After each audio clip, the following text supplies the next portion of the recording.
দেখতে দেখতে ৬ মাস হয়ে গেল তারেক রহমান ও তার সরকারের।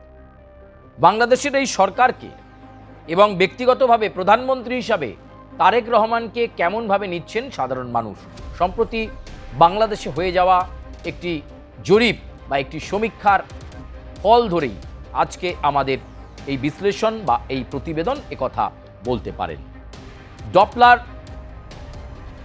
একটি জরিপ করেছে, সেই জরিপ অনুযায়ী যে তথ্য আমাদের কাছে এসে পৌঁছেছে, প্রধানমন্ত্রীর জায়গায় তারেক রহমানকে বাংলাদেশের মানুষ কতটা পছন্দ করছেন।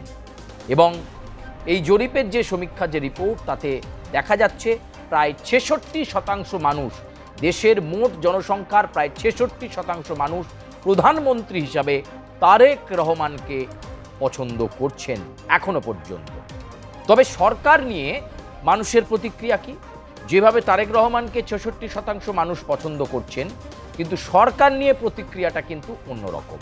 প্রধানমন্ত্রী হিসেবে ব্যক্তিগত ক্ষেত্রে তারেক রহমানকে বাংলাদেশের ৬৬% মানুষের পছন্দ হলেও সরকারের দিক থেকে সরকারের কাজ এই ৬ মাসে কেমন করছে বা সরকারের পরিস্থিতি কোন জায়গায় রয়েছে, তাতে কিন্তু বিএনপির এই সরকারকে ৫৪% মানুষ বলছে সরকারের ভূমিকা ঠিক আছে, কিন্তু ৩২% মানুষ বলছে যে এই সরকার বাংলাদেশের মানুষের স্বার্থ পূরণে খুব একটা ইতিবাচক কোনো পদক্ষেপ নিতে পারেনি। আপনারা জানেন এর মধ্যেই অনেকগুলো ইস্যু এসে পড়েছে। মানে তারেক রহমান প্রধানমন্ত্রী হিসাবে বসার পর থেকেই বিদ্যুৎ সংকট, গ্যাসের সংকট এবং দ্রব্যমূল্য বৃদ্ধি, এই ৩টে মেজর ইস্যু বাংলাদেশকে এই মুহূর্তে কাবু করে রেখেছে। যদিও অনেকে দায়ী করছেন যে তৎকালীন অন্তর্বর্তী সরকারের প্রধান উপদেষ্টা যখন ছিলেন ডক্টর ইউনূস, তখনই কিন্তু তিনি কিছু বিতর্ক তৈরি করেছিলেন। ভারত বাংলাদেশের মধ্যে একটি বৈদ্যুতিক চুক্তি হয়েছিল, ভারতীয় কোম্পানি বিদ্যুৎ সরবরাহ করবে, ডেভেলপমেন্ট করবে, ইনফ্রাস্ট্রাকচার হবে, কিন্তু সেই চুক্তি পরবর্তীকালে স্থগিত হয়ে যায়। যেটা শেখ হাসিনার আমলে হয়েছিল, সেই চুক্তি ডক্টর ইউনূসের আমলে স্থগিত হয়ে যায়। তারই কিন্তু প্রভাব এখন ভুগছে বাংলাদেশ। অধিকাংশ সময় বিদ্যুৎ সংকট একটা বিষয়, দ্রব্যমূল্য বৃদ্ধি, গ্যাসের সংকট, এবং প্রায় প্রত্যেক দিনই বাংলাদেশের সরকার ফেলে দেবো বলে হুমকি দিচ্ছে জামাতে ইসলামের আমির শফিকুর রহমান, হুমকি দিচ্ছেন এনসিপির নেতা নাহিদ ইসলাম। আপনার পুজো পৌঁছে যাক বিশ্বের দরবারে। প্রতি বছরের মতো এবারও আর+ নিউজ নিয়ে এলো শারদাঞ্জলির সেরা সম্মান 2026। অংশ নিতে সকাল 10টা থেকে সন্ধে 6টার মধ্যে সরাসরি যোগাযোগ করুন আমাদের অফিসে অথবা কল করুন 9836323248 এই নম্বরে। শারদাঞ্জলি শুধুমাত্র আর+ নিউজে। ফলে এমন একটা পরিস্থিতি, এমন একটা প্রেক্ষাপটের মধ্যে বাংলাদেশের ৫৪% মানুষ বলছে যে বাংলাদেশের সরকার ৬ মাসে অন্তত পরিস্থিতি পরিবর্তনের চেষ্টা তারা করছে। আর ৩২% মানুষ বলছে যে না, ৬ মাসে বাংলাদেশের কোনো চিত্রের পরিবর্তন হয়নি। শেখ হাসিনার পরবর্তী পর্যায়ে যা ছিল বাংলাদেশে ডক্টর ইউনূসের আমলে, যেভাবে কোনো ডেভেলপ হয়নি, ২ বছর তিনি অন্তর্বর্তী সরকারের প্রধান উপদেষ্টা ছিলেন, বাংলাদেশের কোনো উন্নয়ন হয়নি, আর্থসামাজিক পরিকাঠামোয় কোনো পরিবর্তন হয়নি। একই রকমভাবে ৬ মাসেও তারেক রহমানের সরকার বা এই বিএনপি সরকার বাংলাদেশে এমন কোনো সামগ্রিক উন্নয়ন করতে পারেনি যা বলার মতো। ৩২% মানুষ কিন্তু এমন কথা বলছে। অনেকে বলছেন যে দারিদ্রতা কিন্তু বিগত ২ বছরে, দারিদ্রতার সংখ্যা বিগত ২ বছরে আরও বেড়ে গিয়েছে এবং দেশে প্রায় ৪৬% মানুষ বলছে দারিদ্রতা কিন্তু শেখ হাসিনার আমলের থেকেও ছাপিয়ে আরও দীর্ঘ হয়ে গিয়েছে। দেশের ৪৬% মানুষ বলছে দারিদ্রতা কমানোর জন্য বা পভার্টি লেভেলকে কন্ট্রোল করার জন্য তারেক রহমানের নজর দেওয়া দরকার। ব্যক্তিগতভাবে তিনি ভালো নম্বর পেলেও বা সমীক্ষার জরিপে ভালো ফলাফল হলেও সরকার হিসেবে তারেক রহমানের মন্ত্রিসভাকে অনেকেই পছন্দ করছে না, বা তারেক রহমানের সরকার পরিচালনার যে প্রক্রিয়া সেটা অনেক ক্ষেত্রেই বাধাপ্রাপ্ত হচ্ছে, ঠিকঠাক নেই এবং ত্রুটি মুক্ত হচ্ছে না, যার ফলে বাংলাদেশের সাধারণ মানুষের যে স্বার্থ পূরণ, সেই স্বার্থ পূরণের জায়গা তৈরি হচ্ছে না। যদিও ব্যক্তিগত স্তরে তারেক রহমানকে প্রধানমন্ত্রী হিসেবে তার যে ভূমিকা, সেই ভূমিকার কিন্তু প্রশংসা করছেন শফিকুর রহমান, নাহিদ ইসলামের মতো বিরোধী রাজনৈতিক দলে থাকা সংসদের সদস্যরা। তারা কিন্তু বলছেন ব্যক্তিগত স্তরে তারেক রহমানের কাছে সেই ক্ষমতা রয়েছে। খালেদা জিয়ার পুত্র যে ভাবে তিনি দেশে ফিরেছিলেন এবং জাতীয় সংসদ নির্বাচনে নির্বাচিত হয়েছে তারেক রহমান এবং তারপরে তিনি প্রধানমন্ত্রী হয়েছেন, তাকে আরেকটু সময় দেওয়া দরকার এমন ভাবনাও কিন্তু চলছে।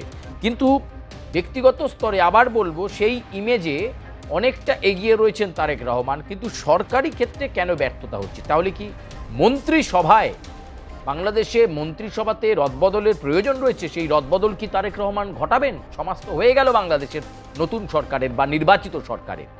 কাকে কোন মন্ত্রিসভায় বদল আনলে একটা ড্রাস্টিক চেঞ্জ হবে? এবং আর্থসামাজিক পরিস্থিতি, এটা সত্যি কথা, প্রায় 900 কোটি টাকার ঋণে ডুবে রয়েছে বাংলাদেশ। এই 900 কোটি টাকার ঋণ পরিশোধ হবে কিভাবে? কিভাবে বাংলাদেশ স্বাবলম্বী হবে? এবং তারেক রহমানের ভারত সফর অত্যন্ত তাৎপর্যপূর্ণ। এই ভারত সফরে এসে কিন্তু অনেকগুলো দরজা খুলে যেতে পারে, অনেকগুলো জটিলতা কেটে যেতে পারে এবং তারেক রহমান ভারতবর্ষের অনেকগুলো গুরুত্বপূর্ণ পরামর্শ পেয়ে নিজের মতো করে দেশটাকে চালাতে পারবেন। নয়তো তার পক্ষে কিন্তু যত পরিস্থিতি এগোচ্ছে ততই কিন্তু একটা চাপ বাংলাদেশের প্রধানমন্ত্রী তারেক রহমানের ওপর তৈরি হচ্ছে। ফলে সময় যত ঘুরছে, সময়ের চাকা যত ঘুরছে, ততই কিন্তু বাংলাদেশের প্রেক্ষাপট বদলাচ্ছে।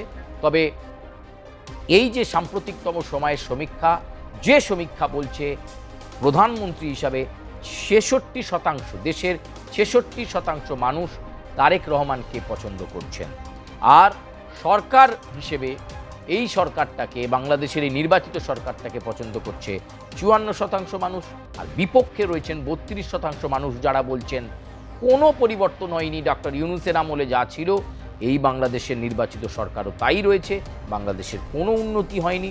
উল্টে সংখ্যালঘুদের উপর লাগাতার আক্রমণ চলছে, কোনো আর্থসামাজিক পরিকাঠামোয় পরিবর্তন নেই, কর্মসংস্থান হয়নি, গ্যাসের সংকট, বিদ্যুতের সংকট, দ্রব্যমূল্য বৃদ্ধি, সব মিলিয়ে 32% মানুষ বলছে বাংলাদেশে আবার নির্বাচন হলে ভালো হয়।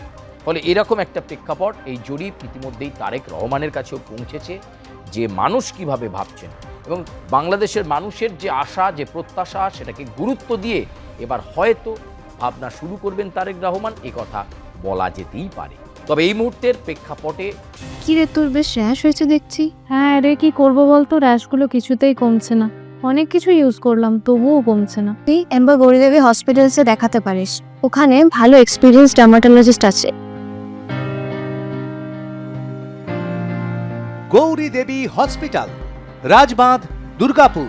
যোগাযোগ 8001003333, 8001113333।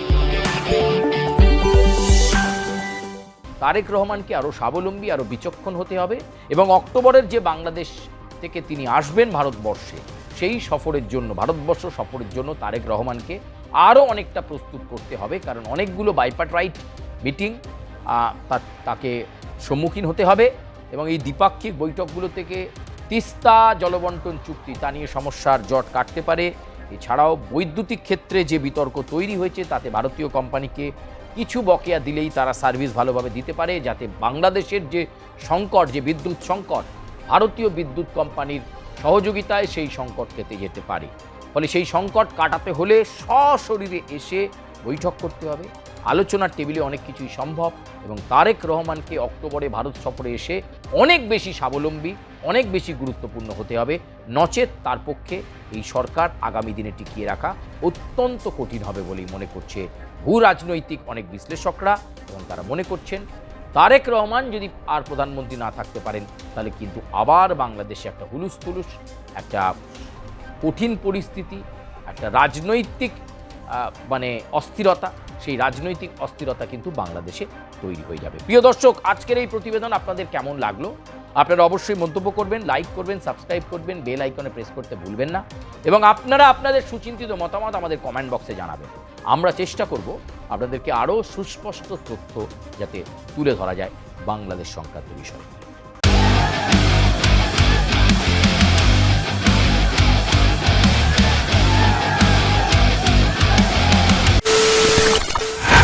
খবরের নামে প্রতিদিন সন্ধে আপনার ড্রয়িং রুমে কি শুধুই চিৎকার চেঁচামেচি খেয়ে আসে? বিতর্কের নামে চলে গালাগালি আর কাদা ছোড়াছুড়ি। এবার সময় পরিবর্তনের, কারণ আমরা কান ফাটানো চিৎকারে বিশ্বাস করি না। আমরা বিশ্বাস করি খবরের সত্যতায়। আমরা কোনো পক্ষের হয়ে গলা ফাটাই না, আমরা সাধারণ মানুষের হয়ে প্রশ্ন তুলি। চিৎকার নয়, শুধু খবর হবে যেখানে বিতর্ক আছে কিন্তু কুৎসিত ঝগড়া নেই। সঠিক তথ্য, বিশ্বস্ত খবর। নজর রাখুন আর প্লাস নিউজে।